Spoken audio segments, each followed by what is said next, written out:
नमस्कार मंडळी, मी वैद्य शुभांगी खटावकर।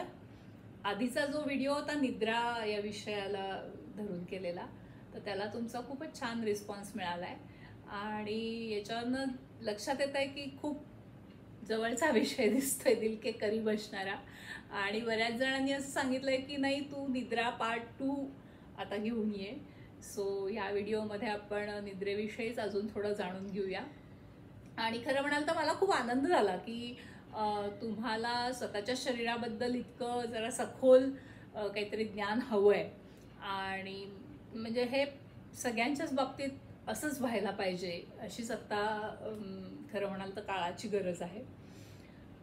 तर ह्या भागामध्ये आपण मुख्य असं बघणार आहोत की निद्रेचे जे आपण 3 प्रकार केले की एक म्हणजे अकाल निद्रा, उगीच झोप घेणं किंवा अतिनिद्रा घेणं, म्हणजे रात्रीच घेताय पण ती जेवढी शरीराला हवी आहे त्याच्यापेक्षा जास्ती घेणं।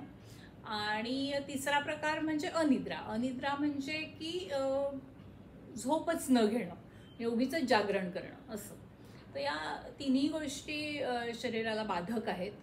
आणि त्याच्या उलट म्हणाल तर रात्री जेवढी तुम्हाला हवी आहे, म्हणजे बसल्या बसल्या झोप येऊन तुम्ही झोपणं आणि अगदी आपणहून जाग येणं, एवढी जी निद्रा आहे शरीराला आवश्यक असणारी, तर ती तुम्ही रोज घेणं हा शरीरासाठीचा चांगला भाग आहे।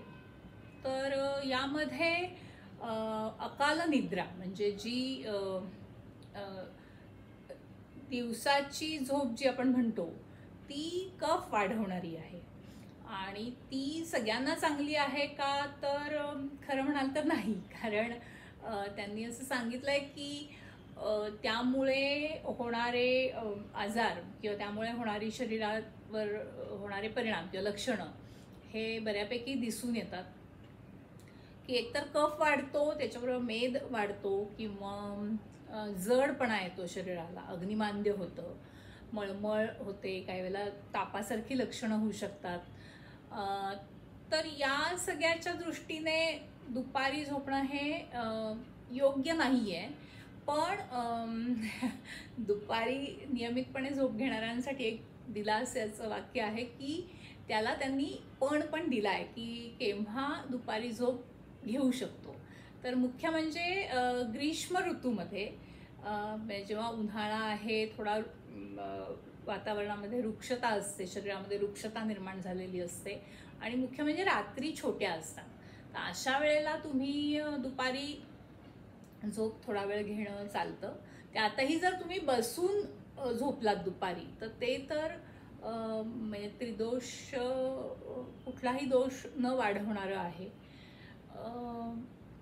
आणि त्याच्याबरोबर त्यांनी वृद्ध किंवा बाल किंवा गर्भिणी स्त्रिया यांनी दुपारी झोपलं तरी चालणार आहे असं सांगितलंय। किंवा तुम्ही खूप दमून आलायत, खूप काहीतरी काम करून आलायत, खूप मोठं ओझं वाहून आणलंय किंवा खूप प्रवास करून आलायत, खूप चालून आलायत, यासारखी काही म्हणजे जी आपण म्हणतो ना जड काहीतरी कामं केलेली आहेत, तर अशांनी दुपारी झोपलं तरी चालू शकतंय। तर त्याच्याबरोबर मग दुसराही भाग आहे की जर तुम्ही अनिद्रा म्हणजे जर जागरण केलं असेल, उगीच फाजील काही वेळा जागरण होतं किंवा काही वेळेला मागच्या भागात सांगितलं तसं कंपल्सरी करावं लागतं, तर अशा वेळेला त्याचा उपाय म्हणून दुसऱ्या दिवशी तुम्ही भोजनापूर्वी जेवढं जागरण झालंय त्याच्या निम्म्या मात्रेमध्ये झोप घ्यायची। तर असे उपाय त्यांनी जेणेकरून सतत हे घडल्यामुळे जो शरीरावर वाईट परिणाम होणार आहे तर तो कसा कमी करता येईल यासाठीचे हे सगळे उपाय दिलेत। तर हे नक्की तुम्ही तुमच्या आचरणात आणले पाहिजेत। किंवा काही जणांना निद्रानाशाचा त्रास असतो, म्हणजे मला झोपच येत नाही असं म्हणतात, तर त्यांच्यासाठीचे पण उपाय दिलेत की तुम्ही रोज अभ्यंग करावा किंवा डोक्याला तेल लावावं, कानामध्ये कर्णपुरण केलं पाहिजे तेलाने, किंवा दूध, मांसरस, तूप यासारख्या वस्तू आहारात ठेवल्या पाहिजेत, किंवा छान चांगल्या गोष्टी ऐकल्या पाहिजेत। म्हणजे जसं आपण लहान मुलांना गोष्ट सांगत सांगत झोपवतो, किंवा आजकाल जसे छान गोष्टींचे वेगवेगळे ॲप्स आली आहेत. अशा काही मनाला आल्हाद देणाऱ्या गोष्टी तुम्ही ऐकत झोपलं पाहिजे, सो दॅट निद्रानाश बऱ्याच प्रमाणात कमी होऊ शकतो. तर हे सगळे उपाय त्यांनी निद्रेच्या बाबत दिलेत आणि जेणेकरून निद्रा हा ज्या मोठ्या प्रमाणात त्याला महत्त्व आहे की तो एक मोठा आधारस्तंभ आहे, तर तो कसा भक्कम राहील आणि म्हणजे ती छान निद्रा आपली आपली बसल्या बसल्या रात्रीच्या वेळेला झोप येणं आणि पटकन 5 मिनिटात झोप लागून जाणं, कारण तो निद्रा हा वेग आहे, त्यामुळे तो मुद्दामून पण आणायचा नाहीये आणि आलेला अडवायचा पण नाहीये. तर या प्रमाणात तुमचं शरीर कसं तयार होईल की आपणहून निद्रा आली. म्हणजे आपण म्हणतो ना की 4 महत्त्वाच्या गोष्टी आहेत की बाबा, एक मला सकाळी मलमूत्र विसर्जन व्यवस्थित व्हावं, भूक चांगली लागावी, त्याचं पचन चांगलं व्हावं आणि झोप चांगली यावी. देवा मला एवढ्याच 4 गोष्टी दे म्हणजे मी सुखी आहे, असं बऱ्याचदा आपण बोलताना ऐकतो.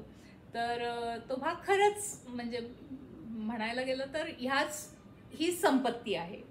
आणि त्यामुळे आत्ता मी जसा हा निद्रा त्यातला एक घटक सांगितला, तर त्याकडे तुम्ही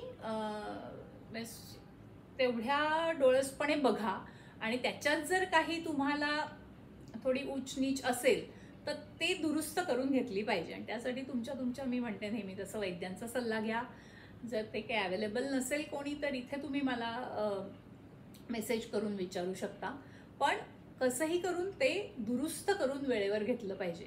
स्वतःच्या शरीराबद्दल तुम्ही जागरूक असलंच पाहिजे आणि तिथे आम्हा वैद्यांचं खरंच काम आहे की आम्ही तुम्हाला त्यासाठी त्या जागरूकतेविषयी तुम्हाला मदत केली पाहिजे. तर मी आहेच, हे वेगळे असे व्हिडिओज घेऊनच येणार आहे.